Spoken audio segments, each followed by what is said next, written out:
Allah Roh Kudus, Kau ada di sini.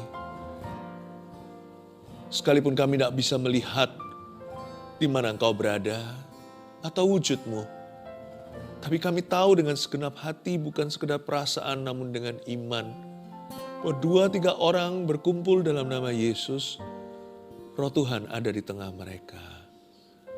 Roh Kudus, Kau manis, Kau indah, Kau bersih, Kau sempurna, Kau baik hati, lemah lembut, penuh dengan cinta kasih. Engkau kuat, gagah perkasa. Kau sanggup melakukan segala perkara. Kaulah api, Kaulah sungai kehidupan. Kaulah lidah api di lidah kami, lidah api di dalam hati kami, dan di atas kepala setiap kami yang rindu dan lapar akan kebenaran. Puaskan Tuhan, sampaikan firman. Sembunyikan hamba-Mu di balik salib-Mu. Terima kasih Yesus. Dalam nama Yesus, haleluya. Amin. Praise the Lord. Puji Tuhan. Anda bisa merasakan hadirat Tuhan. Saya bisa merasakan dari tadi waktu memuji Tuhan. Bukan kerasa-kerasaan, tapi sana sini di tubuh saya.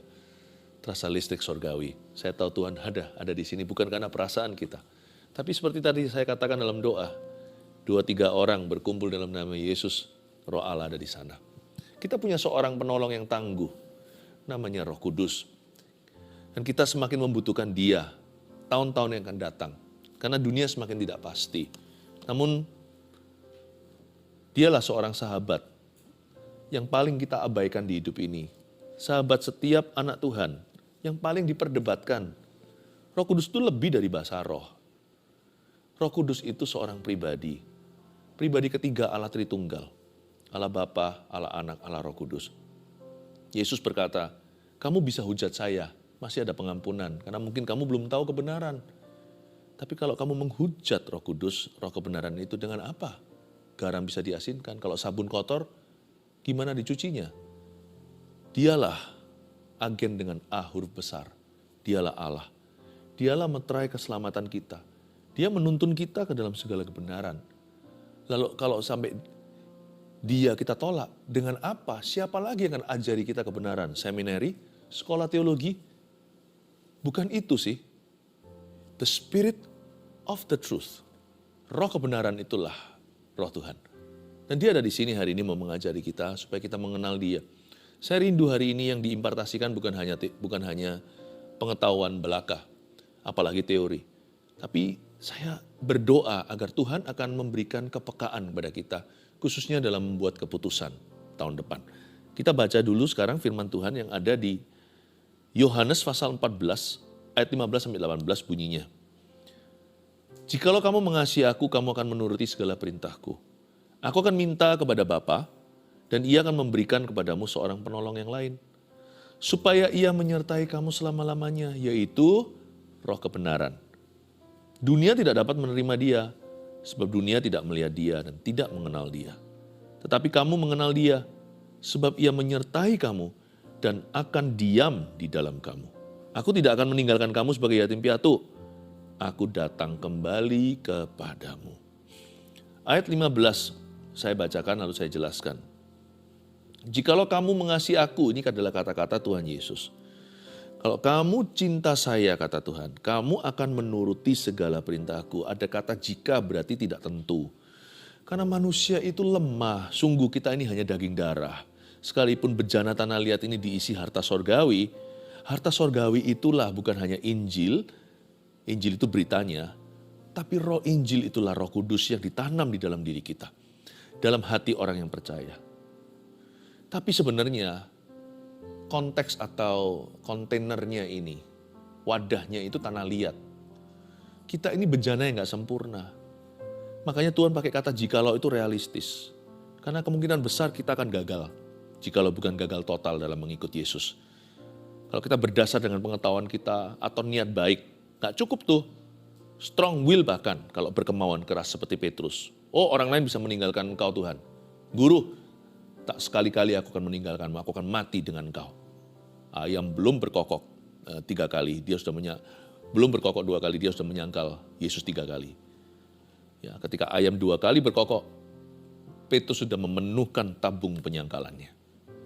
Pengkhianatan terjadi. Bayangin, itu Petrus 3,5 tahun fisik ketemu Yesus. Masih begitu lemah. Tapi setelah Roh Kudus dicurahkan hari Pentakosta, Petrus berubah. Si Kefas itu menjadi batu karang yang teguh, sekalipun dia sekali-kali masih belajar, sekali-kali masih kesleo, kira-kira begitu. Tetapi sudah beda dengan dulu. Roh Kuduslah yang menolong dia untuk jadi kuat. Roh Kuduslah yang membimbing Petrus dalam imannya. Roh Kuduslah yang terus tiap hari, tiap saat memperkenalkan jalan Yesus kepada Petrus. Makanya itu Tuhan Yesus tahu kelemahan kita. Ayat 16 dia berkata, aku akan minta kepada Bapa.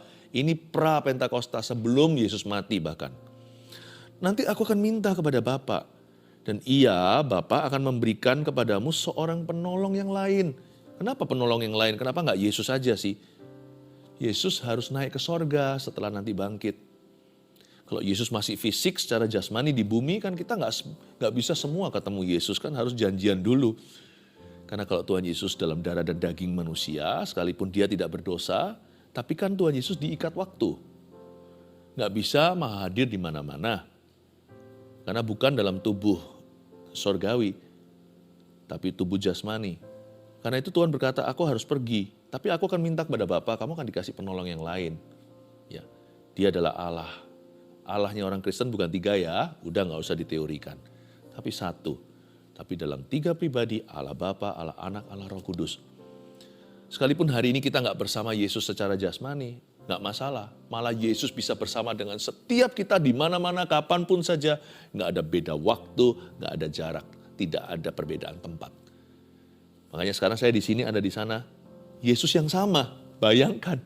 Non-jasmani, dia hadir dalam wujud yang lain. Rohnya di tengah-tengah kita. Oh haleluya, pribadi yang sama. Supaya ia menyertai kamu selama-lamanya. Jadi dari sini, Yesus mau menghapus kata jika atau jikalau kamu mengasihi aku. Udah gak perlu lagi ragu. Kalau nanti Bapak mengutus seorang penolong yang lain, penolong itu akan tangguh. Udah dihapus kata jika. Menjadi pastilah kamu akan mengasihi saya. Dan kamu akan menuruti segala perintahku. Sejak Roh Kudus diberikan dalam kehidupan orang percaya. Kalau kita mau melakukan sesuatu yang berlawanan dengan mengasihi Yesus, mulut bisa mengaku, tapi kalau perbuatan kita membenci dia, hati kita gak enak sendiri loh. Seperti ada yang gelut sama kita di dalam hati. Kalau kita gak nurut sama segala perintah Tuhan, kalau kita pilih-pilih, tebang pilih, atau kalau sebagian orang malah nekat, gak nurut sama sekali, hati kita itu tidak akan pernah merasa plong atau lega. Kemanakah aku dapat pergi menjauhi rohmu Tuhan? Itu seperti kita sedang bergulat dengan Tuhan. Bergulat dengan seseorang di dalam jiwa kita. Makanya itu orang mau berdosa bisa. Tapi di era Roh Kudus seperti ini dibuat susah. Saya nggak berkata bahwa sulit untuk kita jatuh dalam dosa. Malah terkesan mudah. Lebih gampang jatuh daripada bertahan, ya kan? Tetapi mau dosa itu dibuat susah di era Roh Kudus. Kalau kita sudah kenal Yesus, kita sudah terima dia, kita mau dosa itu ya, kita itu harus sengaja loh. Usir Roh Kudus dari hidup kita. Kalau nggak gitu, nggak bisa kita berdosa dalam hadiratnya. Pasti nggak enak, nggak keruan. Pasti kita ditemplak kiri dan kanan. Kita diinsafkan dari dosa. Diinsafkan dari, Roh Kudus kalau diberikan, dia diberikan kepada dunia untuk menginsafkan dunia akan dosa. Akan kebenaran, akan penghakiman. Itu yang terjadi dalam diri kita. Wah, gak gampang rasanya mau berdosa itu. Dan pura-pura tidak terjadi sesuatu. Kalau sampai ya, kita masih bisa kembali pada Tuhan setelah jatuh. Itu Roh Kudus. Kalau gak ada Roh Kudus kita gak bisa kembali. Hati mengeras seperti Firaun. Dan biasanya kalau kita mengeras seperti Firaun hatinya, itu perlu bertahun-tahun, kalau bahkan bisa saja belasan tahun seperti Raja Saul. Gak segampang itu. Itu harus latihan dulu. Kalau sampai hati seseorang itu mengeras, jangan kira dia jatuh semalam. Itu sudah latihan, itu sudah rehearsal. Gladi resik, gladi kotor, itu sudah terjadi belasan tahun. Sampai hati orang itu membatu. Itu berarti Roh Kudus sudah didukakan demikian rupa sampai diusir-usir dari hidupnya. Tapi Roh Kudus itu Roh Yesus kan setia. Diusir sekali gak mau pergi dia. 2 kali, 3 kali, terus. Tapi kalau kita keterlaluan dan satu titik nanti, dia tidak akan menginsafkan kita lagi. Disitulah seorang berdosa atau pendosa susah untuk kembali. Sulit untuk dipulihkan. Jangan takut kalau saya ngomong begini ada orang yang berkata, berarti saya nggak bisa dipulihkan Pastor Philip. Kalau Anda masih bisa berteriak dan berkata, berarti aku nggak bisa dipulihkan. Itu ada Roh Kudus. Nggak mungkin Anda bisa takut akan Tuhan kalau bukan karena Roh Tuhan. Aku meminta kepada Bapa dan Ia akan memberikan kepadamu seorang penolong yang lain. Dia itu tangguh. Ya, dia itu tangguh.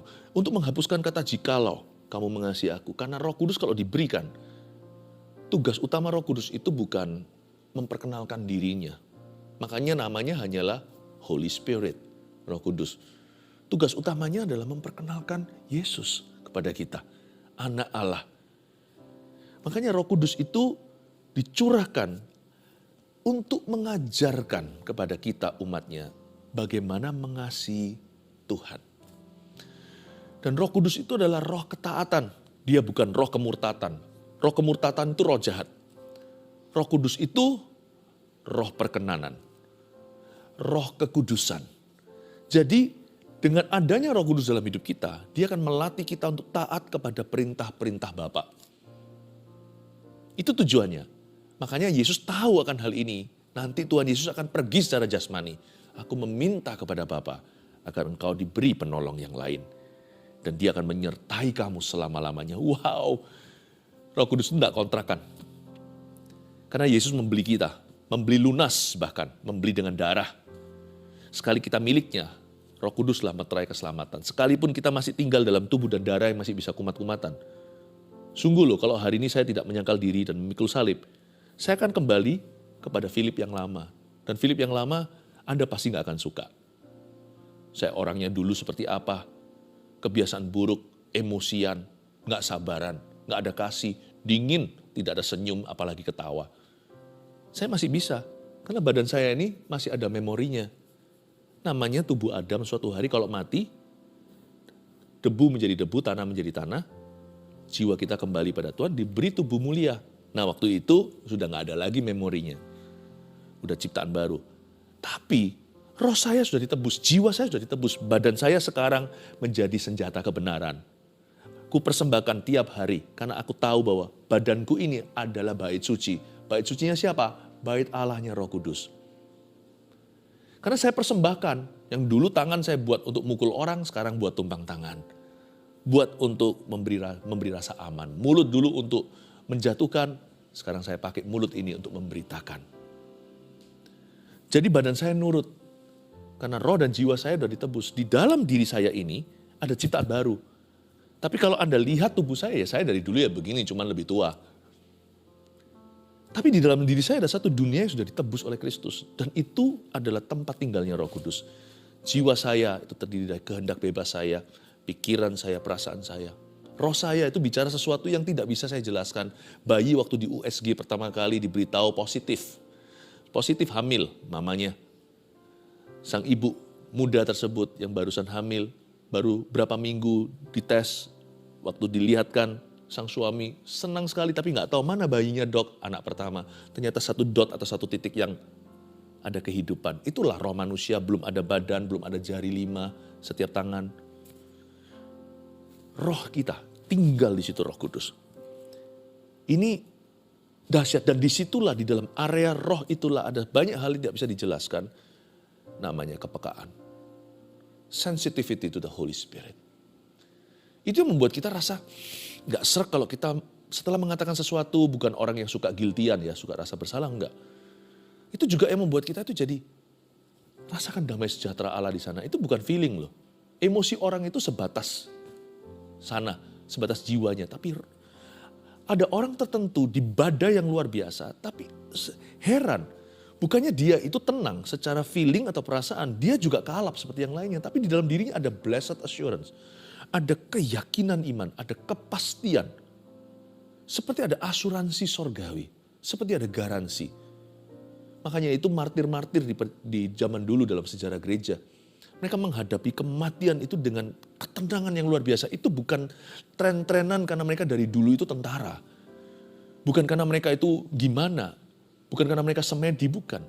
Itu ada sesuatu dalam dot itu atau dalam titik itu yang hidup itu. Di situ Tuhan Allah letakkan kerajaannya. Jaga itu. Itulah keselamatan jiwa. Kita lihat ayat 17. Dia menyertai kita selama-lamanya ya kan. Kita miliknya. Yaitu roh kebenaran. I love it. The Holy Spirit itu roh kebenaran Allah Roh Kudus itu. Dia bukanlah roh kesalahan, kefasikan. Dia roh kebenaran. Dunia tidak dapat menerima dia. Sebab dunia tidak melihat dia dan tidak mengenal dia. Celakanya bukan hanya dunia, kadang-kadang gereja juga tidak bisa menerima dia. Selain menjadikan dia hanyalah sebuah doktrin saja. Sebab dunia nggak bisa melihat dia dan tidak mengenal dia. Bahkan bahasa roh pun jadi perdebatan. Enggak sih, bahasa roh itu bahasa roh diberikan dalam kehidupan seseorang yang memintanya, yang percaya, yang haus, dan tahu bahwa itu adalah gift atau karunia perjanjian baru. Itu dikasih ke kita agar kita memakai itu untuk mengasihi Yesus. Jadi jangan kita menghakimi orang lain yang berbahasa lidah. Kalau kita sendiri nggak percaya, ya sudah simpan saja. Nggak apa-apa, kan nggak ada paksaan. Karena baptisan Roh Kudus dengan tanda berbahasa lidah itu kan bukan keharusan, tapi kehausan. Yang haus yang dapat kan? Kalau orang lain pakai itu untuk mengasihi Yesus, itu nggak ada urusannya sama yang menonton. Karena dia berdoa sama Tuhan. Jangan kita tuntut harus ditafsirkan. Jangan diterjemahkan masalah. Siapa bilang nggak ditafsirkan? Orang yang berbahasa roh itu menafsirkan. Ditafsirkan bahasa lidahnya. Kenapa? Setelah dia bahasa roh, kejadian setelah itu sepanjang hari, misalkan kalau dia bahasa lidah di pagi hari, itu adalah tafsiran dari bahasa roh itu. Di-upload dulu, download dulu, di-upload dalam kejadian. Makanya orang yang berbahasa lidah rajin mendengungkannya, menuai buahnya kata Amsal. Itu kan setelah dia download sesuatu dari Tuhan. Lalu Tuhan mulai upload rencananya sepanjang hari. Makanya terjadi banyak kebetulan, banyak tuntunan. Namanya spirit-led life atau kehidupan yang dituntun oleh Roh Kudus. Barang siapa dituntun oleh Roh, Roma 8, dia adalah anak-anak Allah yang dituntun oleh Roh Allah. Janganlah, kalau kita berbahasa lidah juga jangan menghakimi mereka yang tidak berbahasa roh. Ya udah nggak apa-apa, pengertiannya beda. Tapi yang pasti ya, semua yang dari Roh Kudus yang diberikan itu bukan untuk perdebatan, tapi untuk mengasihi Yesus. Dan untuk membantu kita nurut sama segala perintahnya. Suatu hari saya pernah berbahasa roh, tahun berapa saya lupa. Lalu dari bahasa lidah saya itu saya tergerak sekali untuk pergi ke sebuah negara. Ternyata betul kan, ketika kami mulai masuk ke negara itu yang tertutup bagi Injil, ternyata dibuka. Kita jalan depan nggak pakai gerilya. Ngomong terang-terangan minta izin boleh nggak kita adakan KKR, kebaktian kebangunan rohani di sana. Lihat itu bahasa roh itu berguna, malah membuka pintu sebuah bangsa. Terjadi kebangunan rohani puluhan ribu orang. Saya ingat waktu itu yang hadir. Tuhan jamah dengan dahsyatnya. Tanpa tumpang tangan orang sembuh di mana-mana. Dan itu yang sakit adalah orang-orang yang menderita demikian dari lahir. Bukan sesuatu yang sifatnya sugesti. Itu yang gak bisa, adalah mujizat-mujizat seperti di Kisah Para Rasul yang gak bisa disangkali. Lihat, bahasa roh itu berguna bagi saya. Karena itu saya percaya ayat ini memberikan peringatan pada kita bahwa dunia gak bisa menerima dia just because they don't understand him. Jangan sampai gereja menolak dia karena kurang mengerti cara Roh Kudus beroperasi. Tidak paham tentang karunia-karunia Roh Kudus itu apa. Yang kita dengungkan seringkali adalah buah. Buah itu yang penting, kasih itu memang terbesar. Betul. Tapi kasih gak sendiri loh. Kasih itu punya twins. Kasih, iman, pengharapan. Faith is important too. Gak ada ayat yang berkata tanpa kasih kamu gak bisa menyenangkan Tuhan. Tanpa kasih sia-sia. Seperti tong kosong nyaring bunyinya. Tapi tanpa iman kamu gak bisa menyenangkan Tuhan. Ibrani pasal yang ke-11. Kita diselamatkan oleh pengharapan, Roma 5. Pengharapan tidak mengecewakan. Jangan pernah kita itu mengira, hanya ada satu elemen dalam kerajaan Tuhan. Jangan just because we don't understand karunia Roh Kudus. Bukan berarti itu tidak perlu. Karena karunia Roh Kudus kalau dipakai dengan cara yang untuk mengasihi sesama, itu berguna luar biasa. Seperti saat teduh bersama, lihat hikmat marifat. Apa yang terjadi waktu ngeflow. Berapa banyak orang disembuhkan seperti kesaksian-kesaksian tadi. Itu nggak kebetulan. Kadang-kadang umum sekali general, kadang-kadang spesifik. Seingat saya, kadang-kadang saya pernah juga menyebut sampai nama kok. Saya nggak kenal Anda. Bukan karena saya sakti. Tapi itu Roh Kudus bekerja. Buktinya setelah itu saya juga lupa. Saya ini orangnya dibuat Tuhan auto delete kalau setelah karunia itu berfungsi gimana. Saya lupa sendiri. Oh iya, Pastor Philip pernah ngomong gini. Oh iya, kalau nggak kirim kesaksian, saya nggak bacakan gitu. Saya juga nggak tahu, saya lupa pernah terjadi begitu, saya pernah ngomong begini. Semua kan untuk kemuliaan Tuhan. Karunia itu penting. Tapi kamu mengenal dia. Sebab ia menyertai kamu dan akan diam di dalam kamu. Coba Anda lihat ya, ada dua dimensi Roh Kudus punya tuntunan. Pertama dia berkata, ia menyertai kamu. Itu berarti inside ya, inwardly atau di dalam. Dan, itu di luar. Menyertai itu kan, serta itu kayak, seperti kalau kita iring-iringan mobil. Mobil ini menyertai mobil presiden, itu kan mobil pas pampres, pasukan pengawalnya. Menyertai itu begitu. Ia menyertai itu, Roh Kudus mengawal kita, padahal dia lebih pangkat. Dialah presidennya, malah dia yang menyertai kita. Roh Kudus itu adalah roh yang sangat mengalah. Makanya Roh Kudus itu nggak marah-marah kan. Lihat kalau orang penuh Roh Kudus kan nggak ngamuk-ngamuk kan. Roh Kudus itu roh yang serba ngalah, selalu mengalah. Ia menyertai kamu dan akan diam di dalam kamu. Jadi ada dua dimensi di sini. Yang satu dia menyertai itu di luar, yang satu lagi di dalam, dia diam di dalam kamu. Aku tidak akan meninggalkan kamu sebagai yatim piatu. Ini indah loh, luar biasa. Makanya nama Yesus. Yesus yang mengucapkan ini. Yesus itu Immanuel, artinya Allah beserta. Gara-gara Yesus kita nggak pernah sendirian lagi. Kita nggak bisa yatim piatu. Nggak boleh punya sifat. Mendingan jadi yatim piatu sungguhan, tapi nggak punya sifat yatim piatu, tapi punya sifat anak. Daripada anak orang, papa mama lengkap, baik lagi orang tuanya, tapi sifatnya sifat yatim piatu. Merasa selalu mengasihani diri, merasa diri victim atau korban. Orang yang kenal Yesus nggak boleh ada roh yang ingat yang seperti yatim piatu on the inside atau di dalam. Sebab Yesus itu Immanuel. Siapa terima Yesus nggak boleh kesepian lagi. Dia bisa sendiri, merasa sendirian, tapi dia nggak pernah sungguh-sungguh sendirian. Karena orang yang terima Yesus terima Immanuel. Immanuel itu artinya God with us. Allah beserta.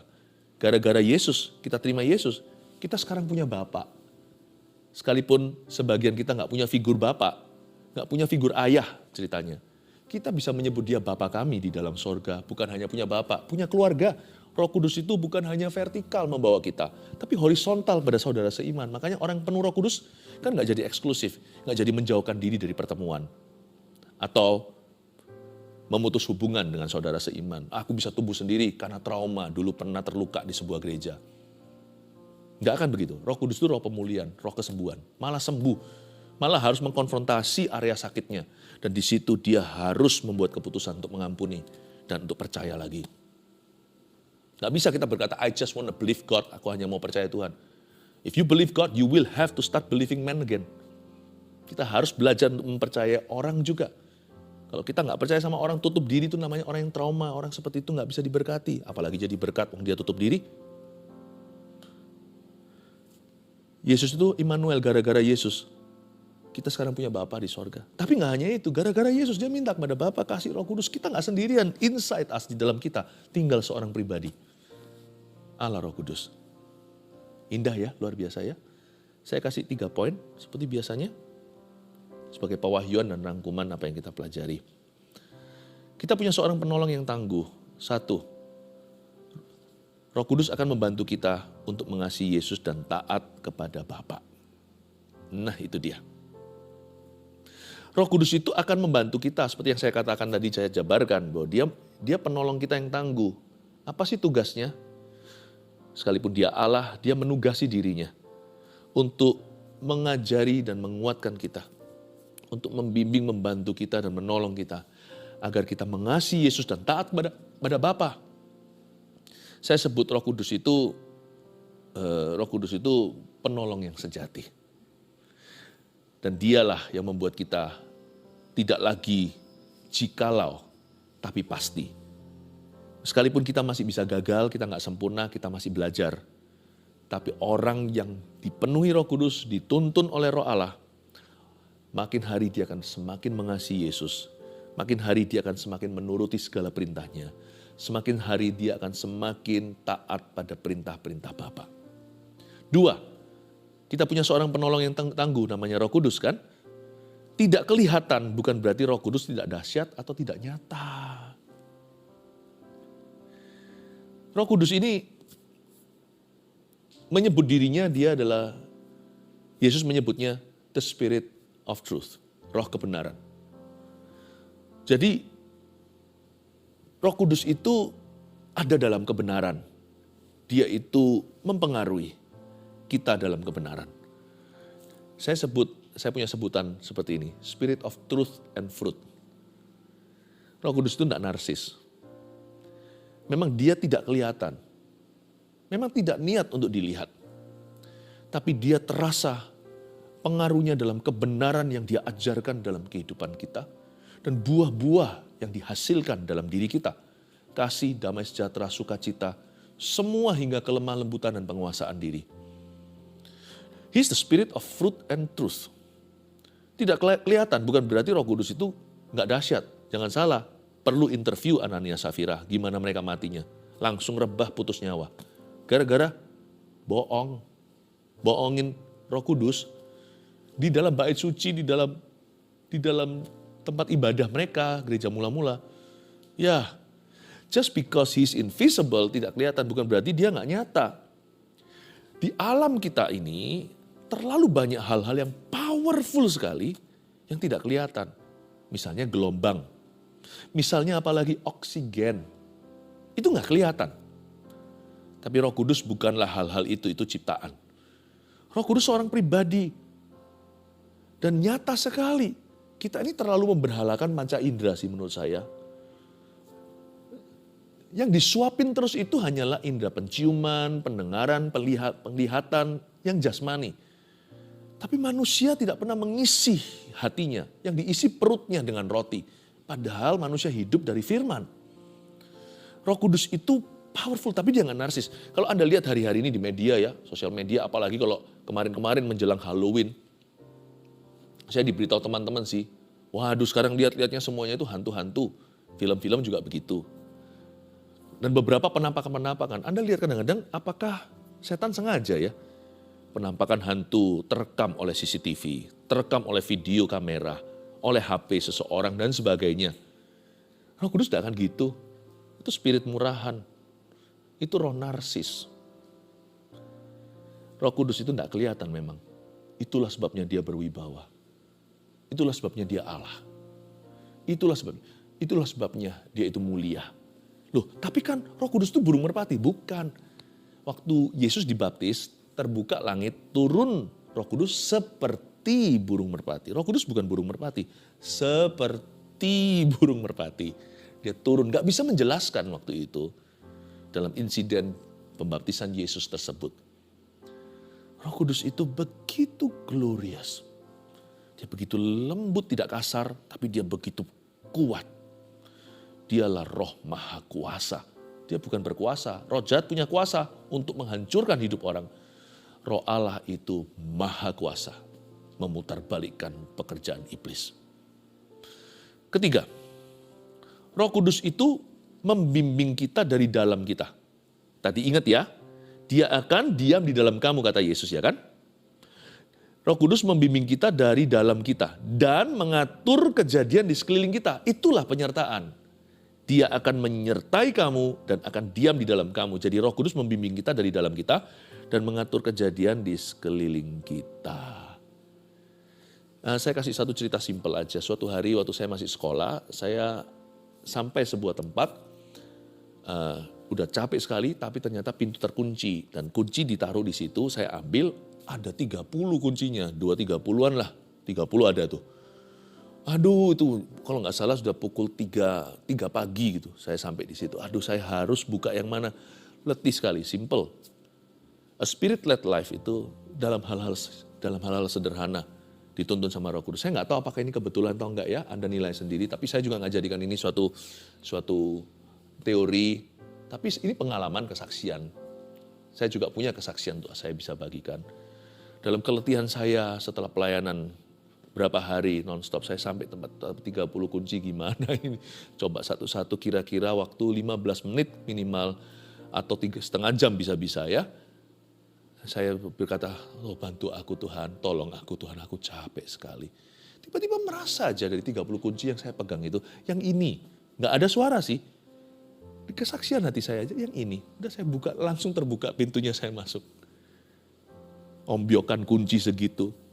Saya selalu berdoa begini tiap hari. Lord, baik buat diri sendiri, buat orang lain, buat keluarga Saat Teduh, buat anak-anak kami. Tuhan, tuntunlah langkah. Seperti lagu yang lama sekali, peganglah tanganku Roh Kudusku, tak berani jalan sendiri. Tuntunlah langkah kami, supaya kami selalu ditemukan di tempat yang tepat, di waktu yang tepat. Ketemu sama orang yang tepat untuk tujuan yang tepat. Jangan sampai kita itu apes-apesan di tempat yang salah. Di waktu yang salah, untuk tujuan yang salah, ketemu orang yang salah lagi. Wah, celaka. Sebelum landing pesawat atau saya datang ke suatu kota baru, saya punya kebiasaan selalu berkata, Tuhan, kuserahkan kakiku, tuntun aku ya Tuhan, tuntun aku. Punya kebiasaan pokoknya sebelum mendarat pesawat. Saya kalau pelayanan atau kemana saja, saya selalu berkata, Tuhan, tuntun aku. Aku gak berani jalan sendiri. Roh Kudus itu membimbing kita dari dalam. Bagi saya pengalaman kunci tadi, itu yang simple. Anda bisa berkata kebetulan, tapi terus terang saya beritahu ya, saya buka kartu. Terlalu banyak kebetulan kayak gitu di hidup saya loh. Lama-lama menurut saya bukan kebetulan. Judulnya harusnya keseringan. Bisa-bisa itu jadi kesengajaan. Kebetulan adalah tuntunan Tuhan tanpa dibubuhi tanda tangan. Tuhan suruh kita GR sendiri dan membawa ucapan syukur kepadanya dan berkata, Tuhan ya. Bapak, jemaat yang saya kasihi, Roh Kudus itu nyata. Gak kelihatan tapi. Dia membimbing kita dari dalam kita. Dari dalam nih, khususnya untuk membuat keputusan. Gak usah yang mistik-mistik, gak usah. Kadang-kadang simple, yang pasti dia selalu berbicara lewat firman. Tiba-tiba ada ayat yang melompat dan membimbing kita. Tiba-tiba ada seorang teman mendadak yang memberitahu kepada kita, kamu gak gini kah? Apa kamu gak mau mempertimbangkan begitu? Dan kita tahu nasihat itu sound, nasihat itu tertib, nasihat itu bagus. Nasihat itu betul. Roh Kudus kirim orang itu untuk meneguhkan kita sesuatu. Roh Kudus bisa membimbing kita dari luar kita atau dari dalam kita berupa kesaksian roh atau mengatur kejadian di sekeliling kita. Itu nggak ada yang kebetulan. 3 ini, catat sekali lagi, kita punya seorang penolong yang tangguh. 1, Roh Kudus akan membantu kita untuk mengasihi Yesus dan taat kepada Bapa. Ya. 2, tidak kelihatan bukan berarti Roh Kudus tidak dahsyat atau tidak nyata. 3, Roh Kudus membimbing kita dari dalam diri kita, harapkan itu ya, klaim itu, minta itu. Dan serta mengatur kejadian di sekeliling kita. He's so good, right? He is so real and good.